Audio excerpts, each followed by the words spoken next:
ನಮಸ್ಕಾರ ವೀಕ್ಷಕರೇ, ಉತ್ತರ ಕರ್ನಾಟಕದ ಅಡಿಗೆ ಮನೆಗೆ ನಿಮಗೆಲ್ಲ ಸ್ವಾಗತ. ವೀಕ್ಷಕರೇ, ನಾವಿವತ್ತ ಪುಂಡಿ ಪಲ್ಲೆ ಚಟ್ನಿ ಹೆಂಗ್ ಮಾಡೋದಂತ ನೋಡೋಣ ಬರ್ರಿ. ವೀಕ್ಷಕರೇ, ಪುಂಡಿ ಪಲ್ಲೆ ಚಟ್ನಿ ಮಾಡಾಕ ಯಾವ್ಯಾವ ಸಾಮಗ್ರಿಗಳು ಬೇಕಾಗ್ತಾವಂತ ನೋಡೋಣ ಬರ್ರಿ. ಈಗ ಒಂದ್ ಸೂಡ ಪುಂಡಿ ಪಲ್ಲೆ ತಗೊಂಡಿದ್ದೇನೆ, ಅದನ್ನ ಸ್ವಚ್ಛ 4 ಸಲ ತೊಳ್ಕೊಂಡಿದ್ದೇನೆ ನೋಡ್ರಿ. ಆಮೇಲೆ ಹಸಿ ಮೆಣಸಿನ್ಕಾಯಿ ಒಂದ್ 4 ತಗೊಂಡಿದ್ದೇನೆ, ಶೇಂಗಾ ಪುಡಿ ತಗೊಂಡಿದ್ದೇನೆ, ಆಮೇಲೆ ಬೆಳ್ಳುಳ್ಳಿ ಒಂದ್ 10-15 ಹೆಸರು ಬೆಳ್ಳುಳ್ಳಿ ಬೇಕಾಗ್ತದ ನೋಡ್ರಿ, ಸ್ವಲ್ಪ ಹೆಚ್ಚ ಬೇಕಾಗ್ತದೆ ಚಟ್ನಿಗೆ. ಆಮೇಲೆ ಜೀರಿಗೆ 1 ಚಮಚ ತಗೊಂಡಿದ್ದೇನೆ, ಹಿಂಗ ಒಂದ್ 2 ಚುಟುಕಿ ತಗೊಂಡಿದ್ದೇನೆ, ಆಮೇಲೆ ಉಪ್ಪು ತಗೊಂಡಿದ್ದೇನೆ, ಆಮೇಲೆ ಬೆಲ್ಲ.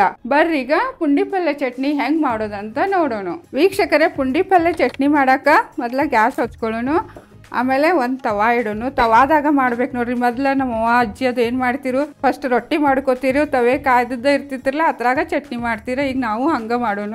ತವೆ ಕಾಯ್ಲಿ, ಕಾಯಾನ ಎಣ್ಣೆ ಹಾಕೊಳ್ಳೋಣ. ವೀಕ್ಷಕರೇ, ಈ ತವೆ ದಪ್ಪ ಇರ್ತತಿರ್ಲ, ಅನಾನ ಕಾಯಾಕ ಸ್ವಲ್ಪ ಟೈಮ್ ತಗೋತೈತಿ. ಈಗ ತವೆ ಕಾದೈತಿ. ಈಗ ಏನ್ ಮಾಡೋಣ, ನಾವು 2 ಚಮಚ ಎಣ್ಣೆ ಹಾಕೊಳ್ಳೋಣ. ಆಮೇಲೆ ಎಣ್ಣಿದಾಗ ಜೀರಿಗೆ ಹಾಕೊಳ್ಳೋಣ ನೋಡ್ರಿ, ಒಂದ್ ಅರ್ಧ ಚಮಚ. ಜೀರಿಗೆ ಸ್ವಲ್ಪ ಚಲೋದಂಗ ಫ್ರೈ ಆಗ್ಲಿ.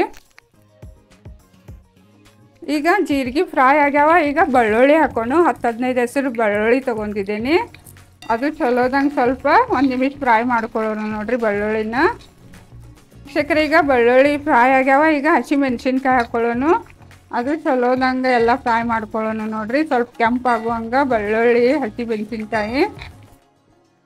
ವೀಕ್ಷಕರೇ, ಬೆಳ್ಳುಳ್ಳಿ ಹಸಿ ಮೆಣಸಿನ್ಕಾಯಿ ಫ್ರೈ ಆಗ್ಯಾವ. ಈಗ ಹಿಂಗೆ ಹಾಕೋಣ ಒಂದ್ 2 ಚಿಟಿಕೆ, ಅದನ್ನು ಎಲ್ಲ ಚಲೋದಂಗೆ ಮಿಕ್ಸ್ ಮಾಡ್ಕೊಳ್ಳೋಣ. ಈಗ ಏನು ಮಾಡೋದಂದ್ರೆ, ಈಗ ಪಲ್ಯ ಐತಿರಲ್ಲ, ಪುಂಡಿ ಪಲ್ಯ ಹಾಕೋಬೇಕಿದ್ರಾಗ.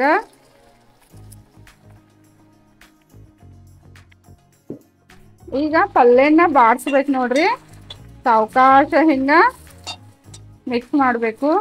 ವೀಕ್ಷಕರೇ, ಮೀಡಿಯಂ ಫ್ಲೇಮ್ನಾಗ ಇದನ್ನ ಸಾವಕಾಶ ಹಿಂಗ ಎಲ್ಲ ಹುರ್ಕೋಬೇಕು ನೋಡ್ರಿ ಪಲ್ಯನ.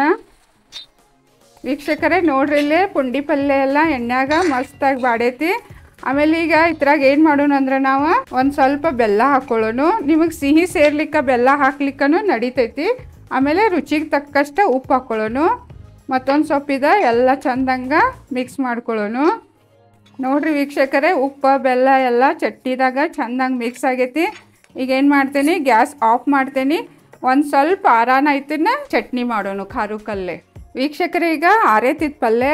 ಈಗ ಏನು ಮಾಡೋಣ, ತವೆದಾಗ ಐತನ್ನ ಹಿಂಗಾಗ ಖಾರಕ್ಕಲ್ ತಗೊಂಡು ಹರ್ಕೋಬೇಕು ನೋಡ್ರಿ ಚಟ್ನಿನ. ಇದ್ರ ಟೇಸ್ಟ್ ಭಾರಿ ಕೊಡ್ತದ್ರಿ ಮಿಕ್ಸರ್ಕಿತನು. ಈ ತವೆದಾಗ ಹಿಂಗೇನು ಮಾಡ್ಕೋತೀವ್ರಲ್ಲ ನಾವು ಚಟ್ನಿ, ಭಾರಿ ಟೇಸ್ಟ್ ಅನ್ನಿಸ್ತದ ನೋಡ್ರಿ. ವೀಕ್ಷಕರೇ, ನೋಡ್ರಿ ಇಲ್ಲ ಮಸ್ತಾಗಿ ಅರ್ದಿದ್ದೇನೆ ಚಟ್ನಿ, ಭಾರಿ ಮಸ್ತಾಗಿ ರೆಡಿ ಆಗೈತಿ. ಈಗ ನೀವು ಹಿಂಗ ಇಟ್ಕೊಂಡನು ತಿನ್ಬಹುದು. ಒಂದು 8-10 ದಿವಸ ನೀವು ಇಟ್ಕೊಂಡು ತಿನ್ಬಹುದು. ಆದ್ರೆ ನೀವು ಇದ್ರಾಗ ಮತ್ತೆ ಶೇಂಗಾ ಪುಡಿ ಹಾಕಿ ತಿಂದ್ರೆ ಒಂದು 2 ದಿವಸನಾಗ ಮುಗಿಸ್ಬೇಕು ನೋಡ್ರಿ ಈ ಚಟ್ನಿ.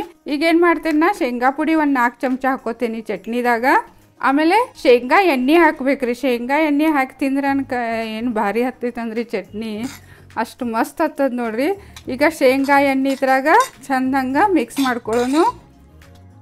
ವೀಕ್ಷಕರೇ, ನೋಡ್ರಿ ಶೇಂಗಾ ಪುಡಿ ಎಣ್ಣೆ ಎಲ್ಲ ಚಂದಂಗೆ ಮಿಕ್ಸ್ ಆಗೈತೆ ಚಟ್ನಿದಾಗ. ಈಗ ಚಟ್ನಿ ರೆಡಿ ಆಗೈತೆ ನೋಡ್ರಿ. ಈಗ ಇದನ್ನ ಸರ್ವ್ ಮಾಡೋಣ ಬರ್ರಿ. ಈಗ ನೋಡಿದ್ರಲ್ಲ ವೀಕ್ಷಕರೇ, ಪುಂಡಿ ಪಲ್ಯ ಚಟ್ನಿ ಎಷ್ಟು ಮಸ್ತಾಗಿ ರೆಡಿ ಆಯಿತು. ಮತ್ತು ರೊಟ್ಟಿ ಜೋಡಿ ಅನ್ಕೈತು ಭಾರಿ ಮಸ್ತ್ ಹತ್ತೈತಿ. ನೀವು ಮನ್ಯಾಗ ಮಾಡಿ ನೋಡ್ರಿ. ಮತ್ತು ನನ್ನ ಈ ವಿಡಿಯೋ ನಿಮ್ಗೆ ಚಲೋ ಅನಿಸ್ರ ಲೈಕ್ ಮಾಡಿರಿ, ಸಬ್ಸ್ಕ್ರೈಬ್ ಮಾಡಿರಿ, ಮತ್ತು ಎಲ್ಲರಿಗೂ ಶೇರ್ ಮಾಡಿರಿ. ಧನ್ಯವಾದಗಳು.